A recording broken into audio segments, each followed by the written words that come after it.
Breaking news. Jadcherla ఆసుపత్రిలో బట్టబయలైన ఘోర వైఫల్యం. అది మార్చరీనా లేక సిమెంట్ గోడౌనా?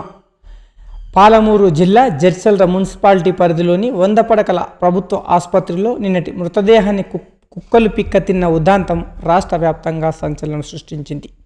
ఈ క్రమంలో జేసీఎల్ న్యూస్ టీవీ జరిపిన పరిశోధనలు అధికారుల అలసత్వం, పాలకుల నిర్లక్ష్యం ఏ స్థాయిలో ఉందో స్పష్టమైంది. దీనికి సంబంధించిన ఎక్స్క్లూజివ్ ఆర్డర్ కాపీలు ఇప్పుడు సంచలనం రేపుతున్నాయి. మార్చరీ భవనమా లేదా సిమెంట్ బస్తాల గోడౌనా?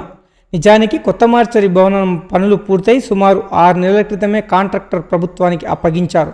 కానీ అధికారుల నిర్లక్ష్యం వల్ల భవనం మార్చరీగా కాకుండా ప్రస్తుతం ఆసుపత్రిలో జరుగుతున్న ఇతర నిర్మాణ కోసం సిమెంట్ బస్తాలను దాచే గోడౌన్గా మారిపోయింది. కొత్త ఫ్రిడ్జర్లు ఉన్నప్పటికీ వాటిని ఉపయోగించకుండానే గదిలో మూలలు పడేశారు. ఫలితంగా నిన్న మృతదేహాన్ని పాత మార్చరీలోని నేలపై వదిలేయాల్సి వచ్చింది.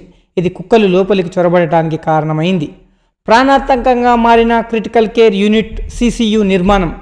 ఆసుపత్రిలో కొత్తగా నిర్మించిన క్రిటికల్ కేర్ యూనిట్ సిసియు భవనం ఇప్పుడు గర్భిణీ స్త్రీలకు మృత్యుపాశంగా మారుతుందని స్థానికులు ఆవేదన వ్యక్తం చేస్తున్నారు.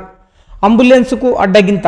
డెలివరీ వార్డుకు వెళ్లే ప్రధాన మార్గంలో సిసియు భవనం అడ్డంగా ఉండడంతో అంబులెన్స్ నేరుగా లోపలికి వెళ్లలేని పరిస్థితి నెలకొంది. ప్రాణ సంకటంగా మారింది. ఎమర్జెన్సీ కేసులు గర్భిణీలు ముఖద్వారం నుంచి వచ్చి స్ట్రెచర్పై లోపలికి తీసుకెళ్లడానికి 5 నుంచి 10 నిమిషాల సమయం వృధా అవుతుంది. ముఖ్యంగా రద్దీ సమయంలో ఈ జాప్యం తల్లిబిడ్డల ప్రాణాలకు ముప్పుగా పరిణమిస్తుందని అంటున్నారు. విషవాయువుల ముప్పు. పోస్టుమార్టం భవనం పక్కనే క్రిటికల్ కేర్ యూనిట్ ఉండడం వల్ల అక్కడ విడుదలయ్యే ఇన్స్పెక్షన్లు మరియు దుర్వాసన తీవ్ర అనారోగ్య సమస్యలకు దారితీసే ప్రమాదం ఉందని నిపుణులు హెచ్చరిస్తున్నారు. ఎక్కడ చూసినా అలసత్వమే. ప్రభుత్వ పర్యవేక్షణ లోపం వల్ల గతంలో రోజుకు 700గా ఉన్న ఓపీ సంఖ్య ఇప్పుడు 300కు పడిపోయింది. అధికారులు స్పందించి వెంటనే కొత్త మార్చరీని అందుబాటులోకి తీసుకురావాలని, అంబులెన్స్ మార్గాన్ని సుగమం చేయాలని ప్రజలు డిమాండ్ చేస్తున్నారు. విధి నిర్వహణలో నిర్లక్ష్యం వహించినందుకు 4 అధికారులను సూపరింటెండెంట్ సహా ప్రభుత్వం సస్పెండ్ చేసింది. అయితే కేవలం సస్పెండ్తో సరిపెడితే సరిపోతుందా? ఈ మౌలిక సమస్యలను శాశ్వతంగా పరిష్కారం ఉందో లేదో చూడాలి. అలాగే పాత హాస్పిటల్లోనే హోమియో క్లినిక్, ఓపీ పెట్టాలని ప్రజల నుండి డిమాండ్ వెల్లువెత్తుతుంది.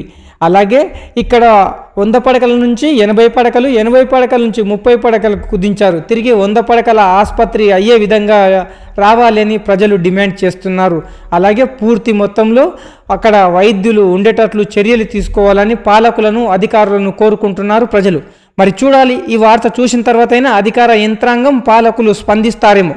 జేసీఎల్ న్యూస్ టీవీ నిజమాగదు, తప్పు దాగదు. వార్త నచ్చితే షేర్ చేయండి, లైక్ చేయండి, సపోర్ట్ చేయండి, సబ్స్క్రైబ్ చేయండి. జేసీఎల్ న్యూస్ దమ్మున్న ఛానల్ జడ్చర్లలో.